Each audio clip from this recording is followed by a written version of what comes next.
To the radio audience, I am Elijah Muhammad, the preacher of freedom, justice, and equality. To the American so-called Negro, not Negroes, but really lost and found members of the great black Asiatic nation from the tribe of Shabazz. As Almighty God, Allah has taught me in the person of Master Farad Muhammad, to whom praise is due forever for coming in this part of the world, giving to us the knowledge of self and the knowledge of others, the knowledge of God and the knowledge of the devil, and making clear and understandable that which we had heretofore was unable to understand of the truth. Today we are thankful who have heard this truth coming from the mouth of Almighty God, Allah, in the person of Master Farad Muhammad. That which we had never heard, that which we did not even hope to hear. We are thankful and give praise to Almighty God, Allah, forever for His coming. We are happy, regardless to our affliction, that we are now suffering. We are still happy because we have every hope and assurance that one day we will all so be happy and there will be no affliction. We don't look forward, as the Christian preaches, to die and go into the earth and rise again out of the earth and get joy out of a life of spirits. We expect all of this joy in this life and not a spirit life. For Almighty God, Allah has revealed to us the truth. We have been talking on, teaching on true religion, which is a great subject which we shall continue after this. We are going to pick up what we have been writing on for the last few weeks, the great dragon of the 12th chapter of the Revelation, the Bible. The name given there to the devil according to the Bible in the 9th verse of the 12th chapter. It says the great dragon was cast out, that old serpent called the devil and Satan, which deceiveth the whole world. He was cast out into the earth, and his angels were cast out with him.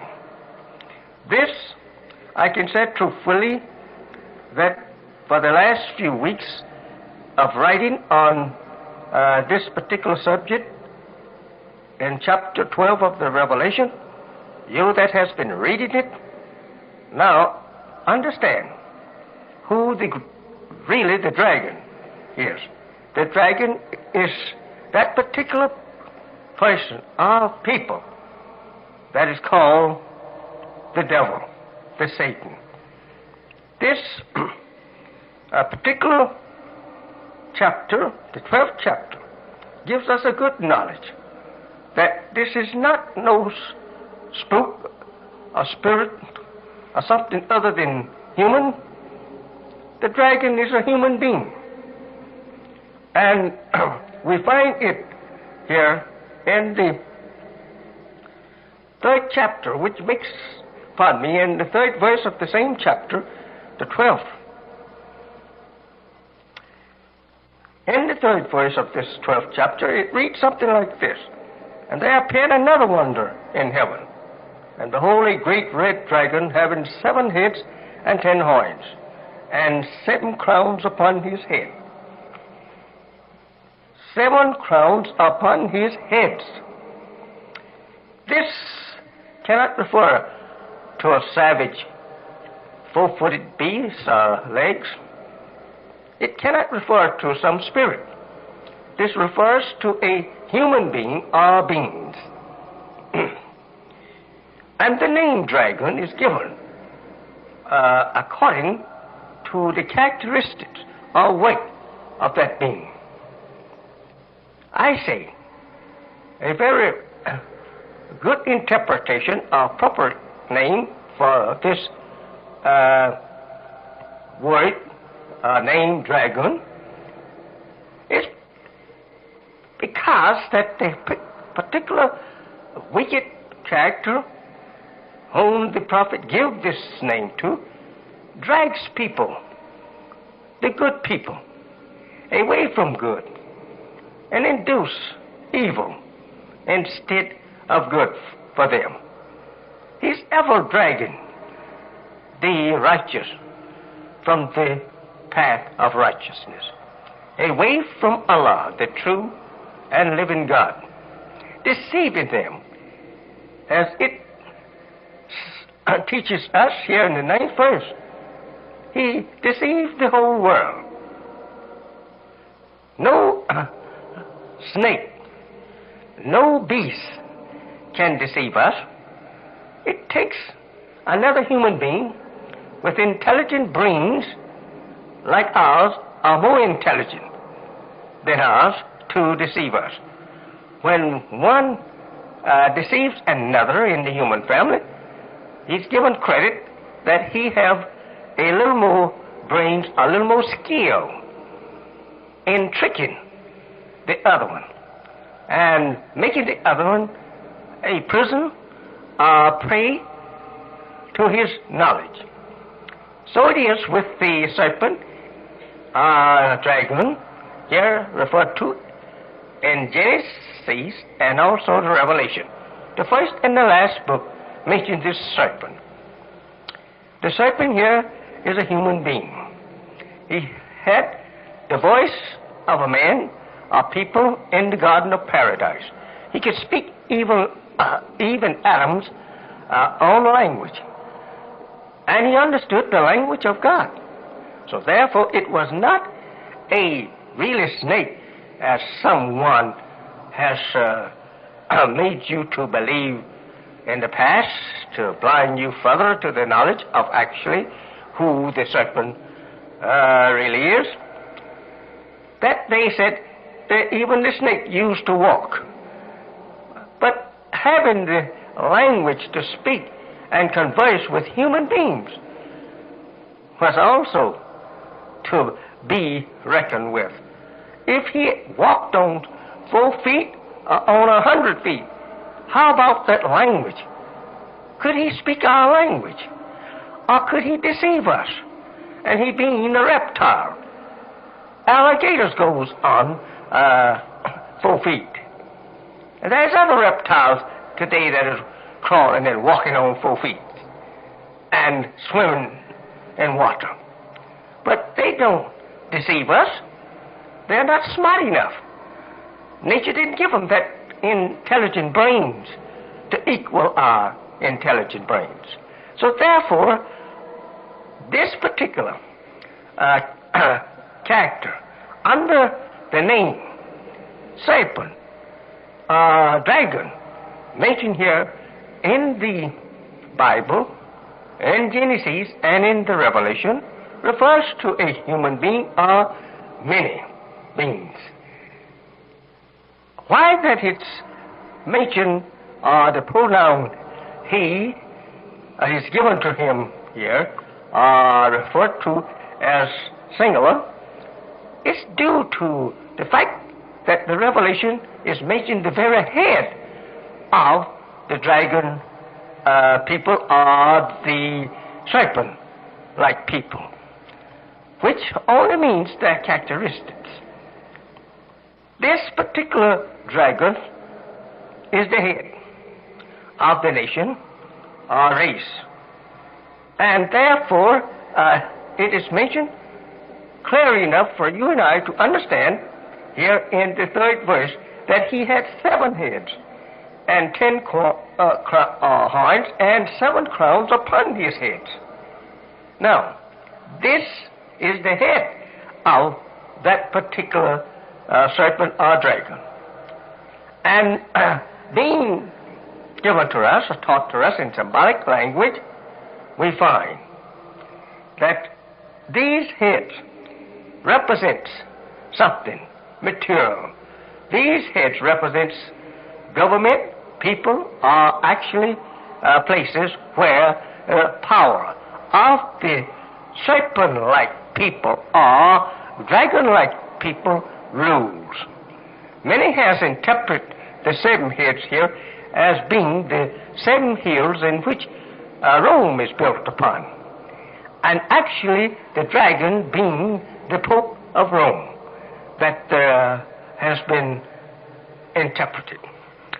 I'm not going to deviate from that meaning because it is clear that it refers to some heads or some head under such title or characteristics of that particular power that is ruling, and that power which is opposed to the power of righteousness and justice. So the head of the dragon is the head of the church of Christianity, and also the general ruling power of the Caucasian race, according to the way that it is given and interpreted by scientists of religion, of Christianity, and others. So we here are dealing with a people that whose characteristics is that of a serpent or snake. So this particular people are very evil and trickery. They are tricky people who love to deceive the people, as the 9th verse of the 12th chapter warns us that he deceived the whole world. Snakes is not capable of deceiving the whole world. It takes human beings to deceive other human beings, as I just said. So this refers to a people that has deceived the whole world. We don't know no people who has the wisdom or brains to deceive the other people of the earth, but the Caucasian race, who has actually been the rulers of the people of earth for the past 6,000 years. It is this race who ruled. It is this race who has ruled and just opposite to right. There have been a people who have ruled the original people of the earth under a rule of evil, wickedness, and bloodshed. And they has ruled them under deceit. This particular people, now today, are referred to as serpent and dragon, the great red dragon. That was found also in heaven. We say heaven. Here could mean the whole earth or in the most holy part of the earth. If that is referring to the holy part of the earth, it means Arabia. Arabia is and has been the most holiest part of the entire earth, because she can boast of the very origin and birth of most of the prophets that we have history of. Therefore, the holy or religious people has been found in that part of the world or earth ever since the creation of Adam 6,000 years ago. Now, this particular red dragon, if it means the Caucasian race, are the head of Christianity in Rome, we find that this particular race of people in Arabia today and all over the planet Earth.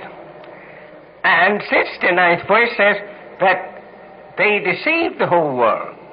It stands true if they have now gotten power and a hold on that particular country, that they can work there and carry out their own way of civilization in certain parts of that holy and sacred land and people. Then it proves beyond a shadow of a doubt that this particular 12th chapter and the symbolic serpent and dragon there only means the Caucasian race and the religion which is capable of deceiving the people. It is true that they have spread their religion all over the earth, as well as Islam has also gotten a powerful hold on the people of the earth. But Islam has not boasted that she has ruled and attracted the people of earth 100% for the last 2,000, or rather for the last 1,400 years near. But Christianity has gotten a hold of the people throughout the entire earth. And there are many Muslims who has also went from Islam and has accepted Christianity. But yet we see this particular serpent, this red dragon, as being the power and head of the Caucasian race, working, deceitful, and deceiving the people of the original nation, the darker people, throughout the earth. And today, when there is now a great change or reform coming, and a new religion, a new conception of Islam to suit the needs and time that it is now in, a complete new Islam is coming to the people. And the God of Islam is to remove the opposition to Islam today. And this is by going directly to the head of the opposing religions and people. That is what we are now and has entered into. It is a war between right and wrong. We know that Allah is true and the only true God. We know that Islam is the only true religion, which means entire submission to the will of Almighty God Allah. We know that. And the world of infidels knows that. It has started now in America, among the so-called Negroes. The lost and found members of that great Asiatic black nation, who has been here, lost from their own people for 400 years, and who has absolutely been deprived of intermixing with their own and kind, and has deprived their own kind to come among them and teach them of themselves and of their religion, Islam. This is absolutely true, and the world over knows that. So here, let us look at the work of this particular red dragon. The 4th chapter says, his tail drew the third part of the stars of heaven, and it cast them to the earth. Now, this third part of stars here represent not only the third part of the people of righteous, but it could refers to the scholars or scientists of Islam, that they themselves, a third of them, has agreed or will agree on the side of the dragon. Not that it actually will be done. This is just only suggestion. When we say stars, referring to human beings, it means that particular character who has achieved a very great height into education or into whatever the case may be. They has become more smarter or wiser in it than anyone else. And therefore we call them stars, or who absolutely is more qualified than the general public or the common people of that race or nation. That's why I said it must refer to the scientists. But if it refers to the people, that's also true.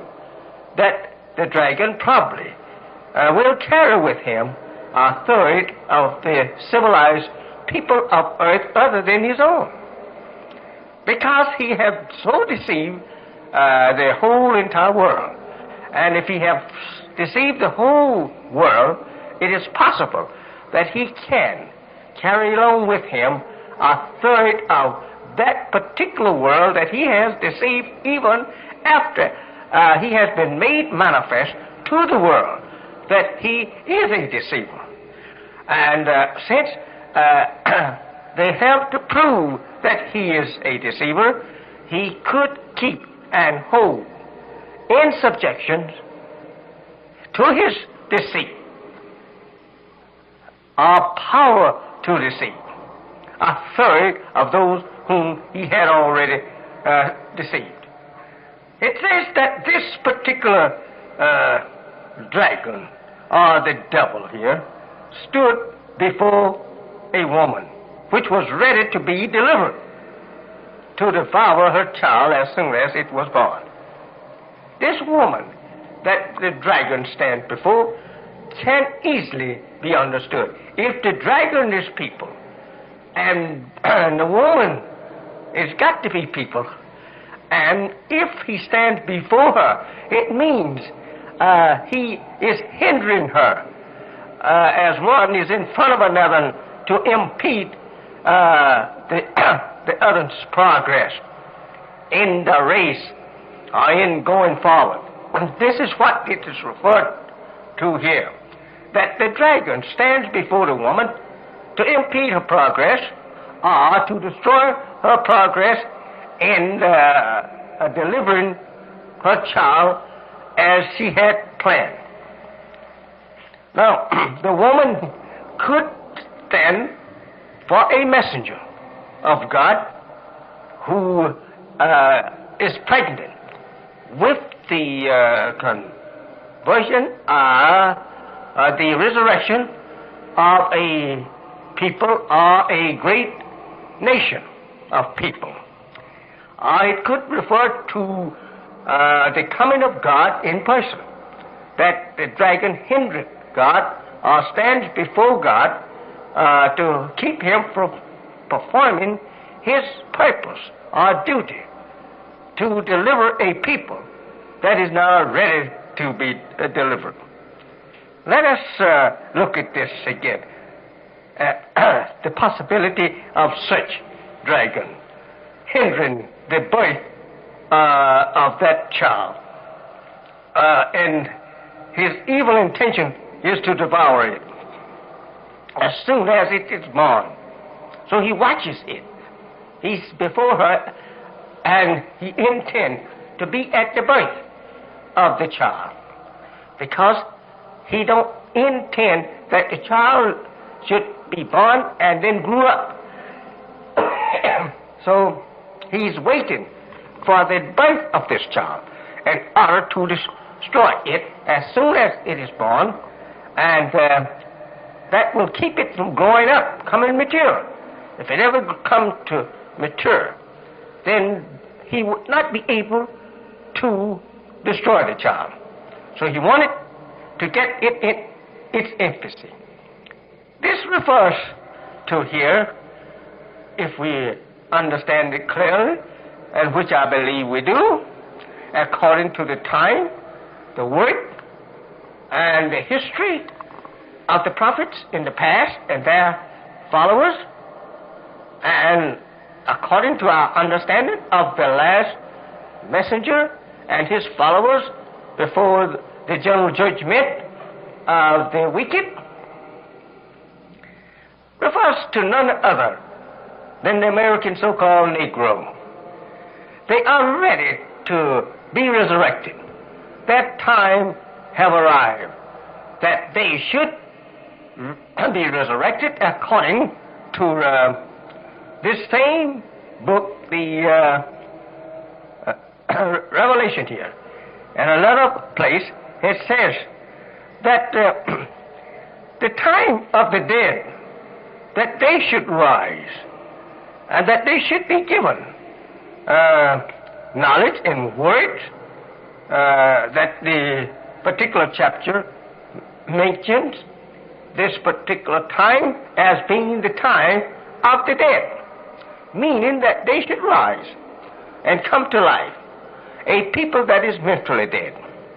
And here stands a dragon or an enemy to that people to prevent their rise or resurrection into the knowledge of God and the knowledge of the devil.